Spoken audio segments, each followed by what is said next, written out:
ଟିକେ ହରିବୋଲ ହୁଳ ହୁଳି ହେବା ସମସ୍ତେ ଯେତେ ସାରା ଅଛନ୍ତି ଦର୍ଶକ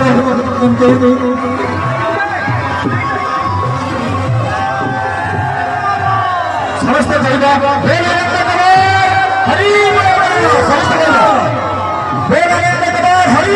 ସମସ୍ତେ ଦେଖିପାରିବେ ଆପଣମାନଙ୍କର ସେ ମହାପ୍ରଭୁଙ୍କର ପାଟୁଆ ଯାତ୍ରା ଆପଣମାନେ ଦେଖିପାରିଥିବେ ପବିତ୍ର ଏହି ଗଙ୍ଗେଶ୍ୱର ପୀଠରେ ମହାଦେବଙ୍କ ପୀଠରେ ଗୋଟେ ମହାଦେବଙ୍କ ପୀଠରେ ସମସ୍ତେ ହରିବୋଲ ହୁଳ ହୁଳି ଦେଇ ଏହି ଗଙ୍ଗେଶ୍ୱର ପୀଠକୁ ପ୍ରକମ୍ପିତ କରିଦେବା ପ୍ରକମ୍ପିତ କରିଦେବା ଯେମିତି ଏହି ମାଟି ପୁରା ପ୍ରକମ୍ପିତ ହେବା ଦରକାର